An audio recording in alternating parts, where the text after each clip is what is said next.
నెల్లూరు జిల్లా కోట మండలంలో భారత చైతన్య యువజన పార్టీ నెల్లూరు జిల్లా కన్వీనర్ బుధవారపు బాలాజీ అధ్యక్షతన కోట మండల బీసీవై నాయకుడు మధు ద్వారా BCY party political affairs committee సభ్యులు ఎస్ఎస్ యాదవ్, డాక్టర్ గుంజి నరసింహారావు ఆధ్వర్యంలో బీసీవై పార్టీ రాష్ట్ర కమిటీ మెంబర్ సోమా గోపాల్ సమక్షంలో కోట మండలం నుండి కొత్త సభ్యులను పార్టీలోకి చేర్చుకొని బీసీవై పార్టీ కండువాలను కప్పి ఆహ్వానించడం జరిగింది.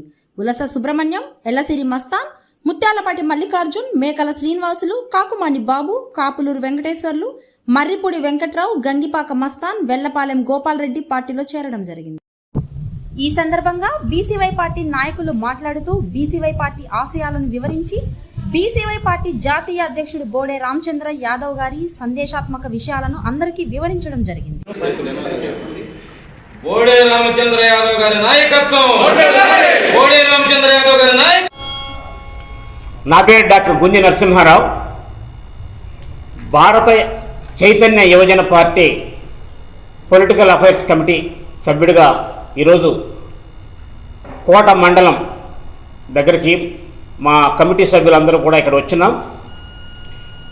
ఈ మీడియా సమావేశం ప్రధాన ఉద్దేశం ఏంటంటే, భారత చైతన్య యువజన పార్టీ గత 22వ తేదీన అమరావతి రాజధాని ప్రాంతంలో రాష్ట్ర వ్యాప్తమైన బహిరంగ సభని ఏర్పాటు చేశాం.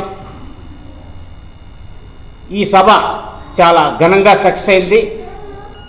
ఆ రోజు భారత చైతన్య యువజన పార్టీ జాతీయ అధ్యక్షుడు శ్రీ రామచంద్ర యాదవ్ గారు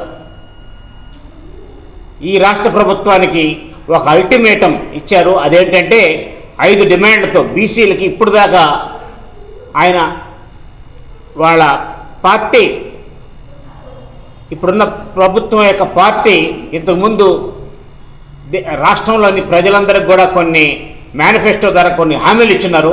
ఆ హామీలు ఇప్పుడు దాకా కూడా దాదాపు 20 నెలలైనా కూడా ఏవి ఇప్పటికీ ఒక్క డిమాండ్ కూడా వాళ్ళు ఇచ్చిన హామీని నెరవేర్చలేదు. అందుచేత ముఖ్యంగా ఆ రోజు భారత చైతన్య యువజన పార్టీ నిర్వహించిన భారీ బహిరంగ సభలో మా జాతీయ అధ్యక్షుడు 5 డిమాండ్లు ఏంటంటే అవి రాష్ట్రంలో ఉన్న బీసీలందరికీ రక్షణ చట్టం ఏర్పాటు చేయాలి. అది మొట్టమొదటి డిమాండ్.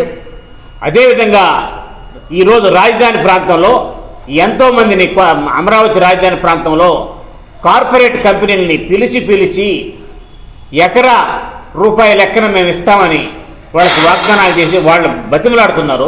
మరి ఈరోజు రాజధాని కేంద్రంలో ఈ రాష్ట్రంలో ఉన్న అత్యధిక జనాభాకి బీసీలకి ఎలాంటి వస్తువులు సౌకర్యాలు లేకుండా వాళ్ళ అభివృద్ధిని దానికోసం వాళ్ళ అభివృద్ధి కోసము 1000 ఎకరాలు డిమాండ్ కావాలి మాకు. ఈరోజు రాష్ట్రంలో 139 బీసీ కులాలు ఉన్నాయి. ఈ బీసీ కులాలందరికీ కూడా 1000 ఎకరాలు ఇస్తే వీళ్ళందరికీ, అన్ని కులాలకి, బీసీ కులాలకి ఈరోజు రాష్ట్ర వ్యాప్తంగా అక్కడ రాజధాని కేంద్రంలో కనీసం ఒక 5 ఎకరాలు 6 ఎకరాలన్నా పంచిపెట్టేదానికి అవకాశం ఉంటుంది. తద్వారా వాళ్ళు కమ్యూనిటీ హాల్స్, కళ్యాణ మండపం, తర్వాత పిల్లల్ని, బీసీ పిల్లల్ని ఉన్నత విద్యకు చదివించే వాళ్ళని అక్కడ రాజధాని కేంద్రంలో పెట్టుకుని వాళ్ళు అభివృద్ధి చెందడానికి అవకాశం ఉంటుందని 1000 ఎకరాలు డిమాండ్ చేయడం జరిగింది. అది చాలా సహేతుకమైన డిమాండు. తర్వాత 3వ డిమాండ్ అంటే,